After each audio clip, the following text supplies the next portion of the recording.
Vamos lá? Quando vocês quiserem, tá bom? Já tá gravando. Nossa, tá tão pequenininha a nossa tela, mas vamos lá. Você consegue maximizar? Como que eu maximizo? Eu não sei. Deixa eu ver aqui. Que eu também, o meeting é um pouco diferente para mim aqui. Só um minutinho. Mas tudo bem, tá grande para vocês? Se tiver Tá. grande, tudo bem. Dá sim. Bom dia a todos. Sejam todos bem-vindos. Eu sou a doutora Jane Oiticica, chefe do grupo de pesquisa em zumbido do Hospital das Clínicas, da Faculdade de Medicina da USP. Hoje a gente está aqui no hospital com a doutora Laura Garcia, fonoaudióloga, audiologista, que trabalha no nosso grupo. E a pílula 9 do GAPS hoje é: existem exames médicos e de audição que medem o zumbido? E quem vai responder é a doutora Laura. Bom dia a todos, obrigada, doutora Giane. Na verdade, o zumbido é um sintoma e o zumbido é um sintoma subjetivo. O que quer dizer isso? Que uma outra pessoa não pode ouvir o zumbido que você ouve, né? Então, é claro que quando a gente fala em avaliar um sintoma que é subjetivo, a gente fala em exames, na maioria das vezes, subjetivos, né? Então, o que a gente pode avaliar? Desde as reações que ocorrem no paciente que tem zumbido, né, através do quê? De questionários, de escalas, né? Agora, é claro que isso não é suficiente. Eu acho que o mais importante é o que a gente chama de anamnese médica, né? A doutora pode falar melhor. Sim, que 80% do diagnóstico que o paciente faz é um diagnóstico que ele faz através da história, da coleta da história do paciente. Então, o médico que coleta a história em 5 minutos, ele com certeza não vai fazer um bom diagnóstico, né? Porque para um bom diagnóstico e um bom tratamento, a gente precisa de uma boa história. Desculpa interromper. Não, acho que é o complementar, né? A gente está numa conversa. Então, depois de uma boa anamnese, uma boa entrevista, a gente tem como mensurar através dos questionários, através de escalas, né? Já que é um sintoma subjetivo. E também a gente pode mensurar a questão da percepção que o paciente tem, a percepção auditiva que ele tem desse zumbido. Muitas vezes, o zumbido que a pessoa refere não tem uma correspondência com um som conhecido. Então, é muito comum, quando a gente pergunta como é o seu zumbido, imite o seu zumbido, a pessoa ter dificuldade e começar a explicar, sabe? É um apito que parece assim, sabe quando tem uma bexiga que está furada? Não é que está errado, essa é a percepção.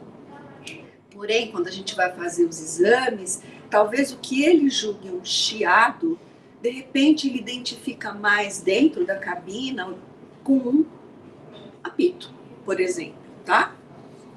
Então, é possível a gente colocar o paciente numa cabina acusticamente tratada e tentar fazer a medida desse zumbido, né? Então, é possível a gente tentar torná-lo mais palpável. Como é que funciona isso, doutora Laura? A avaliação audiológica na questão do zumbido, ela é extensa. A gente sempre tem que fazer uma audiometria tonal e vocal, que é a audiometria padrão, a mais conhecida por todos. E ela vai servir de base para a gente poder seguir com os exames, né? Outro exame que a gente faz é a audiometria de altas frequências, de frequências mais agudas, mais finas, e que, via de regra, não se faz numa rotina. Por quê? Porque muitas pessoas que têm zumbido não percebem que tem a perda auditiva.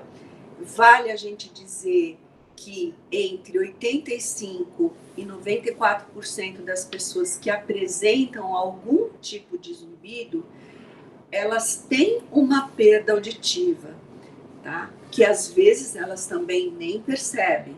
Então, a alta frequência nos dá uma extensão maior dessa audição. É um exame relativamente simples. Muitas pessoas que têm zumbido referem que elas têm uma hipersensibilidade aos sons, ou se irritam quando ouvem um som que nem é muito alto, eventualmente têm até medo de ir num lugar onde sabem que vai ter um ruído alto, que nem é muito alto, não incomoda os outros, mas a pessoa não quer ir, né? Então, todas essas hipersensibilidades, um dos exames que a gente pode fazer é o limiar de desconforto auditivo, que também é um exame subjetivo.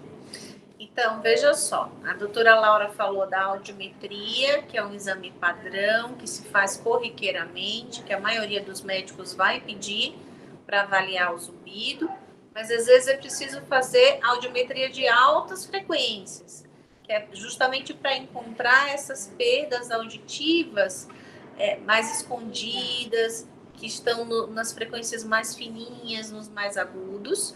E ela falou agora de um terceiro exame, que é o LDL, que é o limiar de desconforto a sons, que é para saber identificar se o paciente tem sensibilidade a sons, que é o que a gente chama de hiperacusia, né?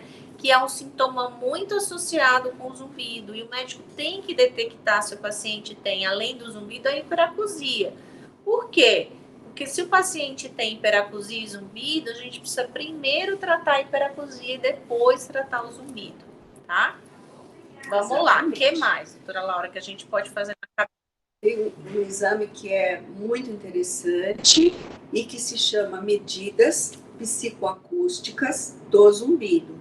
Também é conhecido como acúfenometria. Por quê? Porque acúfenos e zumbido, ou tinnitus, em inglês tinnitus, eles são sinônimos, tá?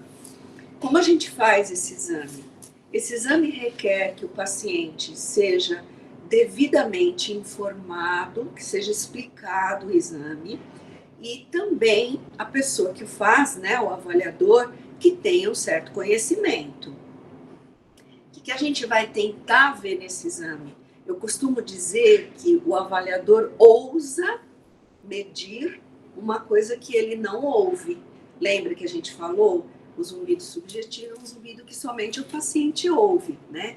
Mas, através do paciente com um bom entendimento, é tranquilo de fazer. O que a gente vai ver nesse exame? Vai tentar determinar a frequência desse tinnitus, desse zumbido do paciente. Existem algumas técnicas, mas basicamente é tentar ver entre um grave e um agudo, ou um grosso e um fino, com qual que ele vai se identificando. Se ele vai dizendo que sinaliza que está indo para os agudos, a gente vai trabalhar alguns agudos, até que o paciente diga, ó, esse está bem parecido com o meu. Depois que a gente conseguir chegar nessa medida da frequência, né, do zumbido, aí a gente vai discutir, vai tentar descobrir que sensação de volume, de intensidade esse paciente tem dentro dele, né? Vale a gente dizer que nunca a gente compara um paciente com outro e pensa que se um paciente refere um volume maior, ele obrigatoriamente está se irritando, isso incomoda mais do que o outro, a nota que ele dá para esse incômodo. É de indivíduo para dentro do próprio indivíduo, tá? Muito bem, depois que a gente determina a frequência e determina a intensidade, a gente mostra para o paciente o que a gente encontrou e aí ele faz o ajuste que ele precisar. Ele diz, é parecido, mas o meu ainda é um pouquinho mais alto, um pouquinho mais baixo. E a gente faz o ajuste, né? Uma pergunta que se faz comumente é, hoje meu zumbido está melhor, mas então ontem ele estava maior. Então a gente costuma dizer que o que a gente faz é tirar uma fotografia de como o zumbido está agora. Existem variações dentro do próprio paciente no mesmo dia, mas as variações não são tão diferentes assim, né? Depois, o terceiro exame nessas medidas psicoacústicas do zumbido É um exame que se chama limiar mínimo de mascaramento. Então, a gente vai colocar um chiadinho no ouvido do paciente e vai medir quando que o zumbido dele dá uma desaparecida, ou seja, o chiado dá uma enganada, dá uma mascarada nele, tá? É uma medida importante para a gente ter também. E que, às vezes, ao longo do tempo, muitas vezes, quando a gente refaz esse exame, a gente vê que essa medida está menor, ou seja, o paciente precisa de menos chiado, de menos enriquecimento sonoro de fora, vamos dizer, para que esse zumbido fique menos perceptível. Essas medidas, ela que a doutora Laura acabou de falar, elas são importantes de formas diferentes, né? Então, a frequência do zumbido vai ser importante para eu localizar esse zumbido topograficamente na via auditiva, né? Qual é a tecla que está quebrada? Porque o ouvido é que nem um piano, ele tem várias teclas. Tem tecla para o agudo, que são sons finos. Tem tecla para o grosso, que são sons graves. Então, essas teclas são diferentes, né? Então, eu vou ter um conjunto de células, um conjunto de neurônios e áreas no cérebro diferentes para cada frequência de som. Então, na hora que a gente determina a frequência do zumbido, a gente está determinando aonde está localizado o problema, né? Isso, somado com outros exames, vai trazer informações importantes para o médico guiar esse tratamento, esse diagnóstico e tratamento. E essa última informação que ela traz, que é sobre o limiar mínimo de mascaramento, a gente vê muito que pré- e pós-tratamento isso aí diminui, né? Quer dizer, há uma diminuição da percepção ou do tamanho que aquele zumbido ocupa no cérebro, né? Ou da necessidade que existe para mascarar, como ela está falando, para encobrir o zumbido, né? Você precisa de menos som do ambiente para encobrir aquele ruído interno que o paciente está percebendo e referindo. Eu acho que o que a doutora Jane colocou agora no início é muito importante. Esse exame é um exame também de autoconhecimento do paciente. Então, ele sentir que, embora ninguém mais ouça esse zumbido, né, esse apito, esse chiado, não importa, mas que ele tem uma cara, isso é uma coisa muito importante. Então, torna-se uma coisa menos abstrata, menos imaginária e uma coisa concreta, ainda que não se chegue algumas vezes exatamente naquele som, no som que o paciente refere ao zumbido, né? Por quê? Porque às vezes o zumbido é um apito, mas ele tem envolto um chiado, ele muda. Então tudo isso é explicado para o paciente e ajuda a entender melhor o que ele tem, né? Sim. E a gente faz também um exame dentro da acufenometria, que é a inibição residual. É um exame interessante, a gente coloca do lado que está o zumbido um som que realmente anula durante 1 minuto, né, a percepção do ruído e depois a gente tira, pá, de repente, esse som. E aí a gente vai ver o que acontece, que o paciente refere, depois que a gente tira esse zumbido, esse som mascarador, né? Então ele diz, enquanto eu estava com esse som, não escutava meu zumbido, ótimo. E quando a gente tira, algumas pessoas podem ficar durante minutos sem sentir o zumbido e ficam muito felizes, né? Uma inibição residual, uma supressão residual, mas que a gente sabe que ele vai voltar. Algumas pessoas dizem, nada muda, e outras pessoas referem, parece que ele foi para o outro lado. Tudo isso são dados que nos ajudam a toda a equipe a entender melhor como é que funciona a questão do zumbido no paciente.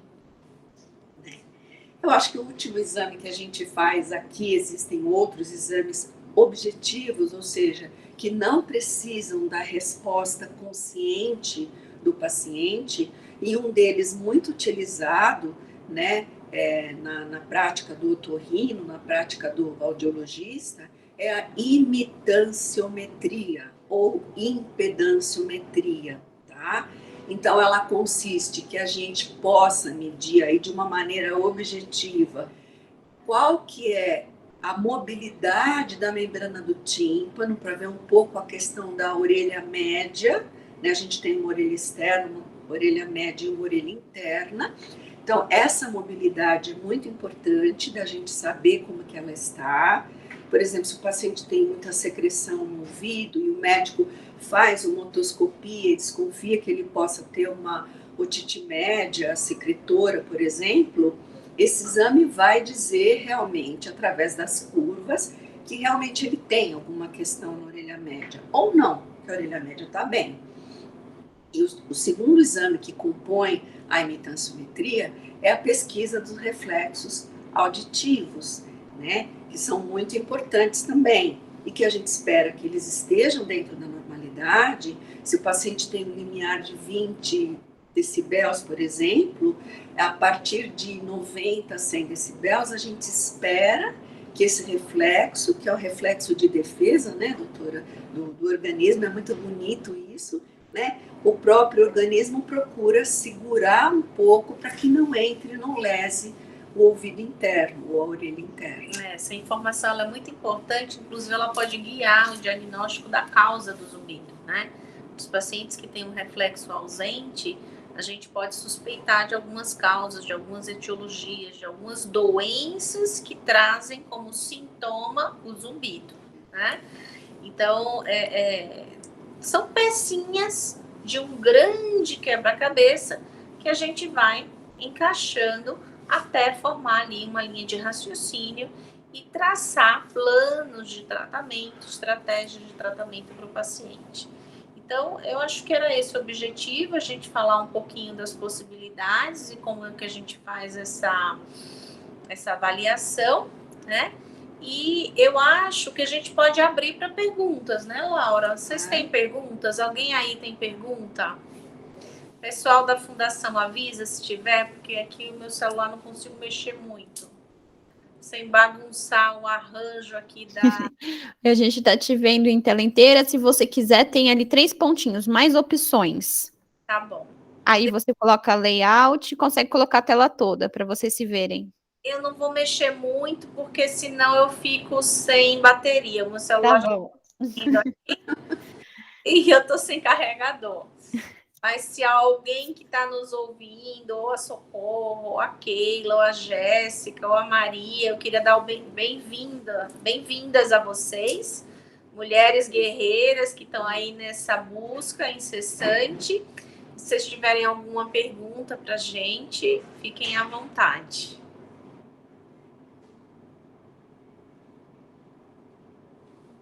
Quanto aos exames médicos, doutora? Quanto aos exames médicos, aí a coisa é muito mais extensa, né? Aí a gente pode pedir exame para avaliar as células da audição, se elas estão funcionando. Tem exame para avaliar o funcionamento do nervo da audição, se o nervo está conduzindo bem a informação. Tem exame de imagem para a gente ver se existe algum tipo de disfunção. Disfunção não, né? Que os exames de imagem eles não são muito para ver função. São mais para a gente ver alterações anatômicas, né? Que às vezes tem algum bloqueio ali, tem alguma coisa que possa estar trazendo aquele sintoma. Então, vai ver justamente essa transição do ouvido para o cérebro, né? Uma região ali mais intocada. E a gente tem os exames de sangue, que também são muito importantes para a gente ver o perfil metabólico desse paciente. E por aí vai, né? Se eu tiver uma suspeita mais específica... tem uma pergunta aí, né? Qual que é que sumiu aqui para mim? Qual o tratamento fonoaudiológico para o zumbido? Quer falar, Laura? Por favor. Pode falar. Bom, vai depender, como a doutora está falando, né? Do que é. Se o paciente, por exemplo, tem uma perda auditiva constatada, e é uma perda que a gente orienta o uso de aparelhos auditivos, isso é uma coisa muito importante de ser seguida. Então, é conseguir os aparelhos e, a partir daí, entender que eles vão ser servir para amplificar o som, e isso vai fazer essa via auditiva, né, que começa nos ouvidos e vai até o cérebro, que com o tempo, a partir de 3, 6 meses, não é uma coisa que se coloque e fala, adorei, existe a possibilidade de ajustes, né, e a partir deste uso contínuo, muitas vezes temos até teses que provam isso, de que existe um rearranjo cerebral. Essa é no caso de pessoas que têm perda auditiva. 80% dos pacientes com perda auditiva e zumbido, quando a gente reabilita esses pacientes, ou eles se curam do zumbido ou eles melhoram, né? Uma outra coisa que a fono ajuda muito a gente é no caso da terapia sonora, não que o aparelho não seja uma terapia sonora, mas no caso da terapia sonora com sons de relaxamento, né? Gerador de som, músicas instrumentais. No mercado já surgiram e dissurgiram várias estratégias nesse sentido. A gente teve Neuromonics, teve Fractal, teve Note, ainda tem o Note, né? Ainda tem o Fractal. Então, assim, são estratégias de terapia sonora que promovem alívio, né? Alívio para o paciente naquele momento em que o zumbido está mais severo, mais catastrófico. E esse ajuste, quem faz é a fono. Uma outra coisa que a fono também faz, e faz muito bem, é o aconselhamento, né? O acolhimento e o aconselhamento dos pacientes, né? Então, assim, a gente vê que para um paciente com zumbido, não é uma estratégia só, né? Primeiro que não é um diagnóstico só, você tem vários fatores ali que se somam. Então, a estratégia e o tratamento também não é único, né? Você tem vários caminhos que você pode adotar e que podem ser seguidos, né? Então, ajuste de aparelho, ajuste de gerador de som, as terapias sonoras de modo geral, o aconselhamento. Então, essa parceria otorrino-fono, ela é fundamental, né?